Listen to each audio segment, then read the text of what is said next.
आप सब जानते हैं प्रधानमंत्री शेख हसीना बांग्लादेश से लात खा के आया है। फिलहाल मैं उनके लिए बहुत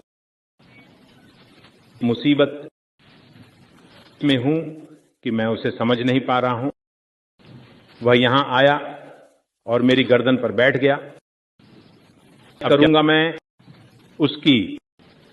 अब उसे फेंक भी नहीं सकता।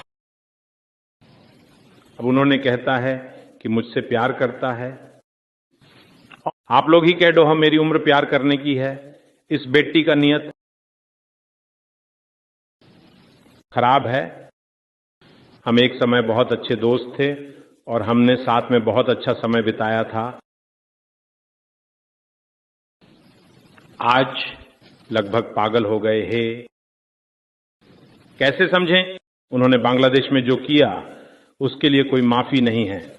आम लोगों को कैसे मारा उसने, लेकिन अब वह कहते हैं वह मुझसे प्यार करता है, वह मुझसे शादी करना चाहता है। मैं जानता हूं कि यह सब उसका ड्रामा है, क्योंकि वह ड्रामा करना अच्छे से जानते हैं। चाहे कितना भी ड्रामा हो, यह आपका बांग्लादेश नहीं। आपने बहुत नाटक किया है। इस बारे में कुछ कहना है तो आप कह सकते हैं। बहुत धन्यवाद। भारत के प्रधानमंत्री श्री नरेंद्र मोदी, मैं जानता हूं कि मैंने तुम्हें बहुत परेशान किया है, लेकिन मेरे पास आपके अलावा कोई विकल्प नहीं है। अब तो तुम ही मेरा एकमात्र रास्ता हो। मैं यहीं रहूंगी, चाहे आप मुझे कितना भी कठोर समझें। मैं यहाँ आपके साथ बहुत सुरक्षित महसूस करता हूँ। मैं आपके चरणों में तब तक यहीं रहूंगा जब तक मैं अपने पिता के देश बांग्लादेश नहीं लौट जाता। चाहे आप मुझे कितना भी नाटककार समझें, मैं तब तक खेलना जारी रखूंगा जब तक मैं दोबारा अपने बांग्लादेश नहीं लौट जाता।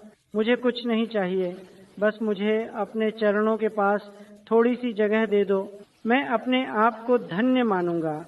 इतनी आशा लेकर आया हूँ कि आप मुझे मेरे देश की तरफ लठ मार के बाहर नहीं निकालेंगे।